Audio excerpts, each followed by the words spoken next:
എന്തായാലും വധശിക്ഷയ്ക്ക് വിധിക്കപ്പെട്ട 21 പേരാണ് സംസ്ഥാനത്ത് വിവിധ ജയിലുകളിലുള്ളത്. ഇവരിൽ രാഷ്ട്രീയ കൊലപാതകങ്ങളിൽ വധശിക്ഷയ്ക്ക് വിധിക്കപ്പെട്ടവർ ആരും തന്നെ ഇല്ല. രഞ്ജിത് ശ്രീനിവാസൻ കേസിലെ വിധിയോടെ വധശിക്ഷ കാത്തു കഴിയുന്നവരുടെ എണ്ണം 36 ആവുന്നു. രാഷ്ട്രീയ കൊലപാതകങ്ങളിൽ വധശിക്ഷ തന്നെ അത്യപൂർവമാണ്. പരമാവധി ജീവപര്യന്തമെന്ന നിലയിലുണ്ടായിരുന്ന വിധിയുടെ ചരിത്രമാണ് രഞ്ജിത് ശ്രീനിവാസൻ വധക്കേസിലൂടെ തിരുത്തപ്പെടുന്നത്. ഒരാളെ വധിച്ച കേസിൽ ഇത്രയധികം പേർക്ക് വധശിക്ഷയും നീതിന്യായ ചരിത്രത്തിൽ തന്നെ അപൂർവമാണ്.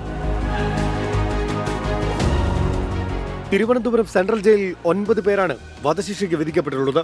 അജിത് കുമാർ, അനിൽകുമാർ എന്ന ജാക്കി അനിൽ, നിനോ മാത്യു, ഗിരീഷ്, അനിൽകുമാർ എന്ന കൊളുത്തനിൽ, അരുൺ ശശി, കെ ജിതകുമാർ, സുധീഷ്, ലാബലു ഹസൻ എന്നിവരാണ് ശിക്ഷിക്കപ്പെട്ടവർ. കണ്ണൂർ സെൻട്രൽ ജയിലിൽ വധശിക്ഷ കാത്ത് 4 പേരാണ് ജയിലിലുള്ളത്. രാജേന്ദ്രൻ, നരേന്ദ്രകുമാർ, പരിമൾ സാഹു, വിശ്വാനന്ദൻ എന്നിവരാണ് വധശിക്ഷ കാത്തു കഴിയുന്നത്. വിയ്യൂർ സെൻട്രൽ ജയിലിൽ വധശിക്ഷയ്ക്ക് വിധിക്കപ്പെട്ട 5 പേരുണ്ട്. ജോമോൻ, അമീറുൽ ഇസ്ലാം, രഞ്ജിത്ത്, സുനിൽകുമാർ, അസഫാഖ് ആലം എന്നിവരാണ് അവിടെയുള്ളത്. വിയ്യൂർ അതീവ സുരക്ഷാ ജയിലിൽ വധശിക്ഷ കാത്ത് 3 പേരുണ്ട്.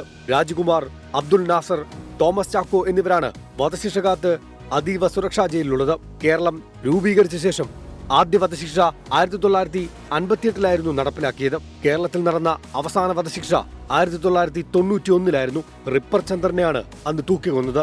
News desk 24.